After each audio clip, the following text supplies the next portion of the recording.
Hello दोस्तों, मैं अंकित सिंह आप सभी लोगों का विजडम हब स्टडी पर स्वागत करता हूं।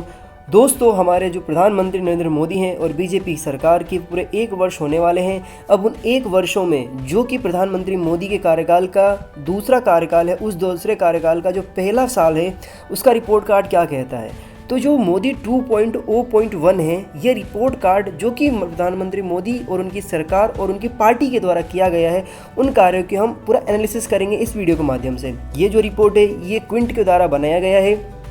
तो इसमें रिपोर्ट को हम 3 आधार पर देखेंगे। एक तो रेड जोन, ऑरेंज जोन और ग्रीन जोन।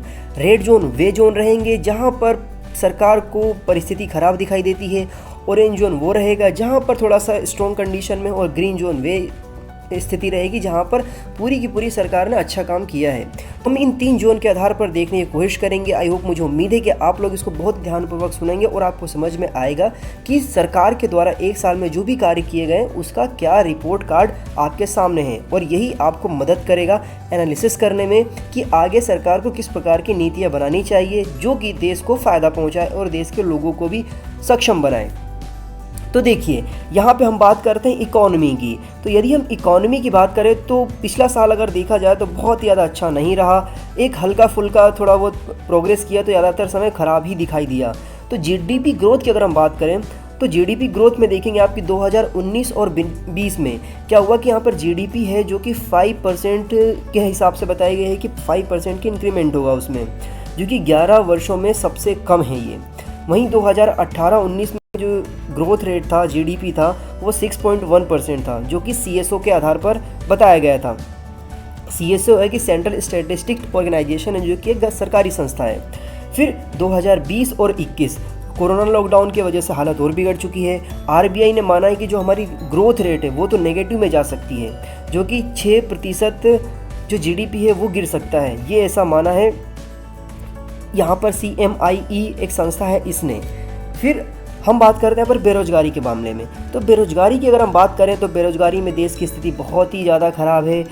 हमारे देश का जो बेरोजगारी दर है वह पिछले 45 वर्षों का सर्वाधिक बेरोजगारी दर है। मई 2019 में सरकार ने ये भी मान लिया कि जो बेरोजगारी दर है वो लगभग 6.1% है, वो भी नकारात्मक में। और ये मॉस्फी की रिपोर्ट है, ये भी एक सरकारी संस्था है। फिर लॉकडाउन में इंडस्ट्री और सर्विसेज जो है लगभग ठप हो चुकी हैं, और अप्रैल 2019 तक देश में लगभग 12 करोड़ नौकरियां जा चुकी हैं। ये भी CMIE की रिपोर्ट है ये। फिर यदि हम इंडस्ट्रियल ग्रोथ की बात करें तो इंडस्ट्रियल ग्रोथ तो लगभग नेगेटिव में जाने के तैयार हो चुकी हैं। अब उनकी उल्टी चाल प्रारंभ हो चुकी है। 2018-19 में जो ग्रोथ रेट था वो माइनस में 3.8% था। 2019-20 में देखेंगे आप तो -3.1% हो गया है। और मार्च में अगर हम बात करें तो यहाँ पर जो ग्रोथ रेट है वो लगभग 16.7% की गिरावट दर्ज की गई है। ये भी मॉस्फी की रिपोर्ट है। फिर यदि हम बात करें सेक्टर की हालत किस प्रकार से कैसी कैसी है, तो देखिए 2019-20 में यदि हम ग्रोथ रेट की बात करें तो मैन्युफैक्चरिंग जो है -2% से नीचे आया है। कंस्ट्रक्शन है जो कि -3.2% से नीचे आया है। फिर trade, hotel, transport, financial institution जो भी कार्य होते हैं वो भी माइनस में यहाँ पर हुआ है, मतलब -5.9% यहाँ पर डिक्रीमेंट हुआ है। फिर फाइनेंशियल सर्विसेज जो होती हैं उसमें भी यहाँ पर -6.4 की गिरावट दर्ज की गई है। ये सारी की सारी जो रिपोर्ट है, ये रिपोर्ट सारी ये सेंट्रल स्टैटिस्टिक्स ऑर्गेनाइजेशन जो कि सरकारी संस्था उसके द्वारा तैयार किया गया है। फिर यदि हम उत्पादन की बात करें तो उत्पादन नहीं है क्योंकि ग्राहक नहीं है। ग्राहक क्यों नहीं है? क्योंकि ग्राहक के पास पैसे नहीं हैं। तो यदि हम बात करें 4 क्वार्टर की, तो 4 क्वार्टर की जब हम बात करते हैं तो यहाँ पर 2019-20 में पहले क्वार्टर में यहाँ पर देखेंगे तो जो यहाँ पर निजी खपत है वो यहाँ पर 1.32% रही। फिर सेकेंड क्वार्टर में देखेंगे आप तो यहाँ पर 3.45% से नीचे डाउन में आ गया। फिर आप देखेंगे यहाँ पर थर्ड क्वार्टर में 2.65% से थोड़ा बढ़ा। फिर यहाँ पर आप देखेंगे फोर्थ क्वार्टर में तो 9.75% से बढ़ा है। ये जो भी यहाँ पर कहा गया है कि रिजर्व बैंक की जो भी चेतावनी है वो निजी बढ़ती जो भी खपत है उसको लेकर के मई 2020 में उन्होंने चिंता भी जताया है कि ये जो गिरावट दर्ज की जा रही है बहुत ज़्यादा ख़राब बता सकता है सेक्टर्स को।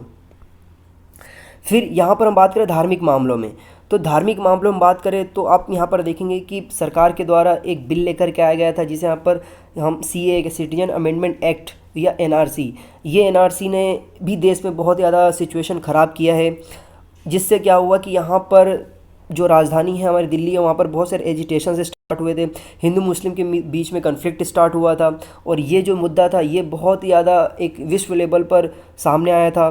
तो ये सारी चीज़ें जो होती हैं, ये चीज़ें देश की जो छवि होती है उसको ख़राब करती हैं। तो ये भी एक मुद्दा सामने आया था। फिर हेल्थ सेक्टर की हम बात करते हैं। देखिए, जब हेल्थ सेक्टर की बात करते हैं तो हमारे देश की हेल्थ सेक्टर इतनी अच्छी है भी नहीं कि हम कह सकें कि हम सक्षम हैं उस चीज़ों को करने में। और ये जो कोरोना वायरस की जो महामारी थी, इसने दिखा दिया कि हमारी जो इंफ्रास्ट्रक्चर है, हेल्थ सेक्टर, वो कितनी ज़्यादा ख़राब स्थिति में थी। तो यही यहाँ पर सामने आता है कि जब प्रारंभ हुआ था जो भी कार्य यहाँ पर, तो हमारे देश में एक भी PPE किट का प्रोडक्शन नहीं होता था, वेंटिलेटर्स की बहुत ज़्यादा कमी थी, टेस्टिंग किट की बहुत ज़्यादा कमी थी यहाँ पर। हालांकि फिर हम अब देखते हैं कि हम विश्व में इस समय वर्तमान में सबसे ज़्यादा PPE किट बनाने वाले देश बन चुके हैं, और वेंटिलेटर्स भी हैं बहुत सारी, उसको बनाया जा रहा है, रेलवे बना रहा है, DRDO बना रहे हैं, ऐसी बहुत सारी संस्थाएं हैं जो वेंटिलेटर्स बना रही हैं। तो उस समय स्थिति बहुत ज़्यादा ख़राब थी, चूँकि अब बहुत ज़्यादा थोड़ी सी सुधर चुकी है। अब हम बात करते हैं ऑरेंज जोन की। ये जो भी हमने बात किया सारा रेड जोन का था, अब हम बात करते हैं ऑरेंज जोन की। तो ऑरेंज जोन की अगर हम बात करते हैं तो यहाँ पर देखा जाएगा फिर वही महंगाई आ चुका है। तो वह महंगाई, जैसे कि आप देखेंगे कि खाने पीने की चीज़ें महंगी हो गई है और भी बढ़ सकती है इनके भाव, ये बोला है RBI ने।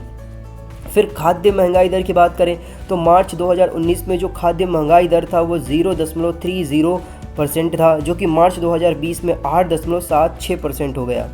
दिसंबर 2019 में बढ़ोतरी क्या हुई, तो इसमें बढ़ोतरी तो -14.12, मतलब 14.12% का यहाँ पर इजाफा दर्ज कराया गया था, जो कि नवंबर 2013 से सबसे ज़्यादा इजाफा हुआ है। दोस्तों, मैं आपको बता दूं कि जब भी कोई महंगाई दर का यहाँ पर अनुमान लगाया जाता है तो वह आज के डेट से पिछले एक वर्ष के डेट के बीच में कंपेयर किया जाता है।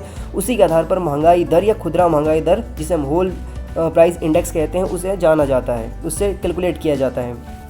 खुदरा महंगाई दर रिटेलर की बात करें हम यहाँ पर, तो मार्च 2019 में यहाँ पर देखेंगे आपकी 2.86% था। फिर यहाँ पर आप देखेंगे कि मार्च 2020 में कितना हो गया, 5.54% हो गया, तो यहाँ पे फिर से बढ़ा है। 2018-19 में आप देखेंगे तो 3.7 था, तो 2019-20 में 4.1% हो गया। ये सारा का सारा इकोनॉमिक सर्वे 2019-20 में बताया गया था। फिर आप यहाँ पर बात करते हैं कि बिज़नेस को लेकर के, तो ईज़ ऑफ डूइंग जो बिज़नेस इंडेक्स है, जो कि वर्ल्ड बैंक द्वारा जारी किया जाता है, इसमें आप देखेंगे 2018-19 में यहाँ पर भारत की रैंकिंग जो थी वो 77th थी। 2019-20 में हमने इसमें यहाँ पर इम्प्रूवमेंट किया, तो यहाँ पे हमने इम्प्रूवमेंट किया तो हम 63 पोजीशन पे आ गए। तो यहाँ पे क्या होगा कि हमारे पास अब एक ऐसी नीति बनानी होगी, ऐसे नीति निर्देशक लोगों को ऐसे पॉलिसीज़ बनानी होगी जिसके तहत जो कोरोना वायरस की वजह से चाइना में जो लोग छोड़ के आ रहे हैं, जो कंपनियाँ छोड़ रही हैं, वो भारत में आए। चूँकि यहाँ पर उत्तर प्रदेश सरकार ने इनिशिएट लिया है, उन्होंने बोला है कि हम यहाँ पर लग्जमबर्ग से भी ज़्यादा 2 गुने 3 गुने ज़मीन प्रोवाइड कराएंगे इन कंपनियों को, वो यूपी में आती हैं तो। लेकिन कुछ ऐसी पॉलिसीज़ हैं, ऐसी नीतियाँ हैं जो कि राज्य की मतलब स्टेट की, सेंट्रल की, जो कि इन कंपनियों को बाधित करती है। तो उनको ऐसे पॉलिसीज़ बना करके देना होगा ताकि वो कंपनियां भारत में आए, उनको इकोसिस्टम बना के देना होगा ताकि उनका प्रोडक्शन, मैन्युफैक्चरिंग अच्छे से हो सके।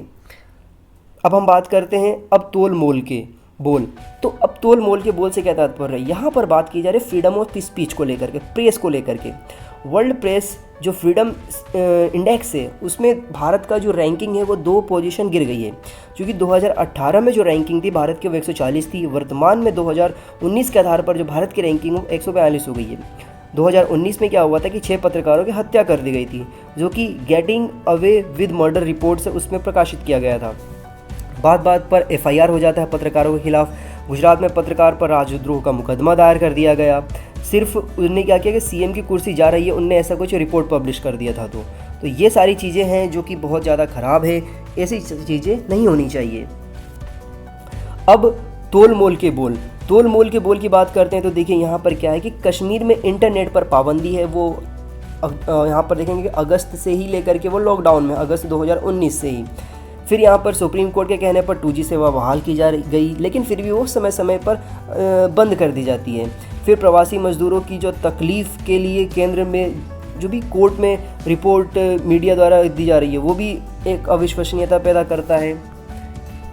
फिर यहाँ पर आप देखेंगे गरीबी थोड़ा किया बहुत बाकी है, मतलब गरीबी जो है वो उसमें थोड़ी सी यहाँ पर सुधार आई है। जब आप इसकी रिपोर्ट देखेंगे लास्ट टाइम पब्लिश हुई थी जो उसमें, तो प्रति व्यक्ति आय यहाँ पर 6.8% बढ़ी है। 6.8% मतलब अगर कोई व्यक्ति की यहाँ पर सैलरी 100 रुपये थी तो उसमें यहाँ पर 6 रुपये 80 पैसे की बढ़ोतरी हुई है। ये रिपोर्ट पब्लिश हुई है 2018-19 के आधार पर मॉस्फी के द्वारा।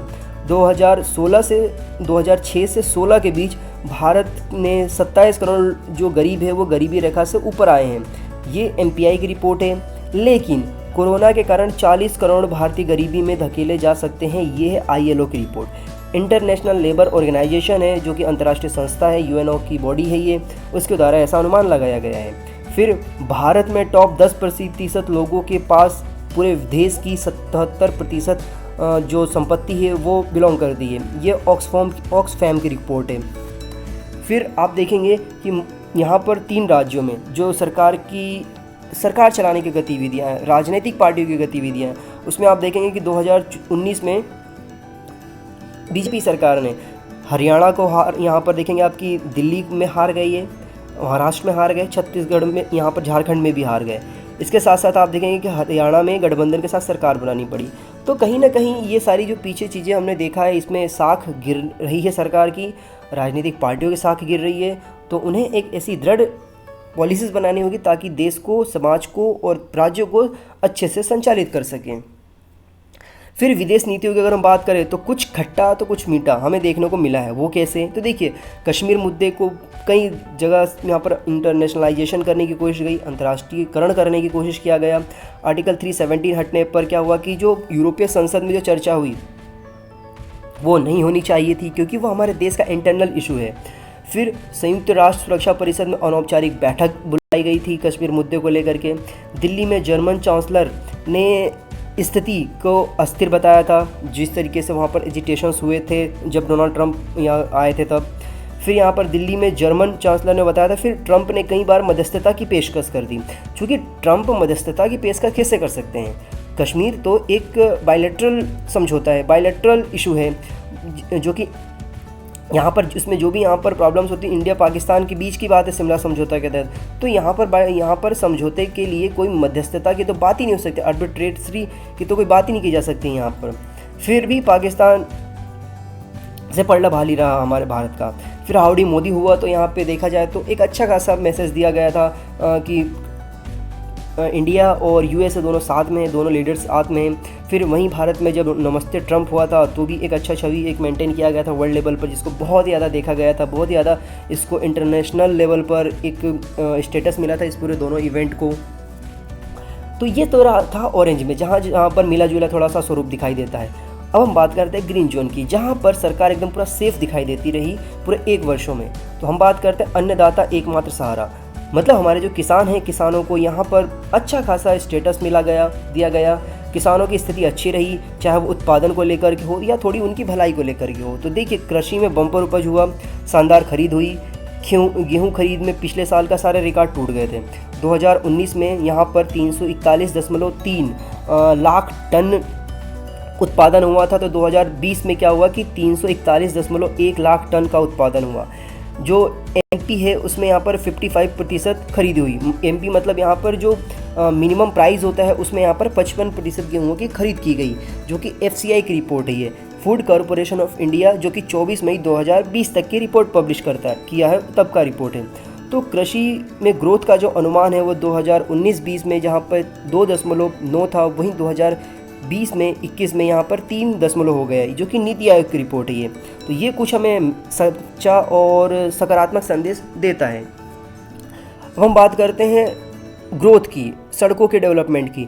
तो सड़कें बहुत तेज़ी से बनी हैं, नो डाउट। जो नितिन गडकरी जी की मंत्रालय है उसने बहुत ही अच्छा काम किया है पूरे साल वर्ष से लेकर के, इवन पहले से वो करते आ रहे हैं। निर्माण कार्य अगर किलोमीटर प्रति दिन की बात करें हम, तो 2018-19 में 27.19 किलोमीटर प्रतिदिन बनाया जा रहा था। तो 2019-20 में ये 26.62 किलोमीटर बनाया गया, जो कि 2020 का लक्ष्य है कि 32 किलोमीटर जो सड़कें हैं, अच्छी सड़कें, वो प्रतिदिन बनाना है। ये ministry of road transport and highway की रिपोर्ट है जो कि फरवरी 2020 में पब्लिश की गई थी, तब तक की है ये। अब बात करते हैं उम्मीद की किरण कहाँ कहाँ पर है हमारे लिए। तो देखिए, चीन के कुछ मैन्युफैक्चरिंग कंपनियां जो है वो भारत आना चाहती है ड्यू टू लॉकडाउन और के कारण, और इसके बाद कोरोना वायरस के कारण जो भी वहाँ पर सिचुएशन क्रिएट हुई है कि कंपनियां चाइना को छोड़ के बाहर आ रही हैं, तो यहाँ पर भारत को नीति बनानी होगी ताकि इन कंपनियों को अच्छे से जगह दे सके।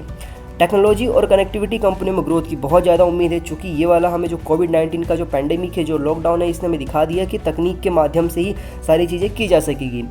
कोरोना और लॉकडाउन के कारण मिल रहा है बहुत सारा बूस्ट है, जो कि आप IT सेक्टर में देखेंगे तो इन सारी चीज़ों की वजह से ही ये दोनों सेक्टर जो है IT है, डिजिटल इंडिया प्रोग्राम है, इसको बहुत ही ज़्यादा बूस्ट मिला है। फिर मोदी की अगर हम छवि की बात करते हैं पिछले 1 वर्षों के आधार पर किस प्रकार की रही है, तो देखिए यहाँ पर इकोनॉमी ख़राब स्थिति में, नो डाउट हमें मानना ही होगा। कोरोना मैनेजमेंट पर सवाल है, लेकिन सवाल तो है। सवाल कैसे है कि देखिए, लॉकडाउन हमने 4 बना दिए, 5वें का हमें पता नहीं क्या होगा क्या नहीं होगा, लेकिन जिस तरीके से यहाँ पर मिस मैनेजमेंट या मिस कम्युनिकेशन हुआ राज्य और सेंट्रल के बीच में, उसने कहीं ना कहीं हद तक सरकार की छवि को ख़राब तो किया है। लॉकडाउन की वजह से हमने यहाँ पर डेथ रेट की बात करें या फिर हम बात करें यहाँ पर केसेस की, वो हमने कंट्रोल कर लिया, लेकिन हम लोगों ने यहाँ पर जो हमारे माइग्रेशन हो रहा है, जो यहाँ पर मजदूर ग्रामीण क्षेत्र में जा रहे हैं, पलायन कर रहे हैं, उन लोगों को हम नहीं रोक पाए, उन्हें हम नहीं समझा पाए। ये सरकार की कमियां थी। तो यहाँ पर मैनेजमेंट पे जो सवाल उठाया जा रहा है वो वाजिब है। फिर PM मोदी की जो छवि है उसको भी कहीं ना कहीं हद तक बहुत नुकसान हुआ है। फिर यहाँ पर देखेंगे कि मोदी जी ने कोरोना को हैंडल किस प्रकार से किया। अगर इसकी रिपोर्ट की बात की जाए हम, तो सी वोटर एक सर्वे है, तो सी वोटर के माध्यम से अप्रैल 2020 में सर्वे किया गया था। तो यहाँ पर बताया गया है कि 93.2% तो अच्छे से उनके द्वारा टैकल किया गया और 5.6% लोगों ने बोला नहीं किया गया। तो देखिए, ये जो रिपोर्ट थी, ये रिपोर्ट थी 25 मार्च से लेकर के अप्रैल तक की। तो तब तक तो मान के चलिए कि वहाँ पर सब चीज़ ठीक ठाक चल रहा था। कुछ दिल्ली में कुछ प्रॉब्लम्स हुई थी, लेकिन अप्रैल के बाद जो मई में हुआ है, ये बहुत ज़्यादा सिचुएशन क्रिएट कर दिया, इसने बहुत ज़्यादा ख़राब कर दिया। क्योंकि यहाँ पर लोगों को थोड़ी गर्मी बढ़ जाती है, लोगों के पास अनाज की कमी हो जाती है, लोग पलायन करने लग जाते हैं, केसेस भी बढ़ने लग जाते हैं। तो यहाँ पे सिचुएशन थोड़ा सा ख़राब हो जाता है सरकार के लिए। तो दोस्तों, इस प्रकार से मैंने आप लोगों के सामने पूरा एनालिसिस किया मोदी सरकार के 2.0 के कार्यकाल का 1 वर्ष। आप लोगों को कैसा लगा कि किस प्रकार से सरकार ने अपनी नीतियों के अनुसार कार्य किया या नहीं किया? अपने सुझाव, अपने विचार मुझे कमेंट सेक्शन में दीजिए। अन्य प्रकार की वीडियोस एंड अपडेट्स प्राप्त करने के लिए आप मेरा जो फेसबुक पेज है वहाँ पर अंकित सिंह को जाकर के लाइक कर लीजिए। यूट्यूब का चैनल यहाँ विजडम हब को आप सब्सक्राइब कर लीजिए। सब्सक्राइब कर लिए तो बेल आइकन बटन दबा दीजिए ताकि आपको जब भी मैं वीडियो अपलोड करूँ नोटिफिकेशंस आ जाए। चलिए, फिर से मुलाकात होगी एक नई जानकारी के साथ, एक नई इन्फॉर्मेशन के साथ। Have a good day. जय हिंद, जय भारत।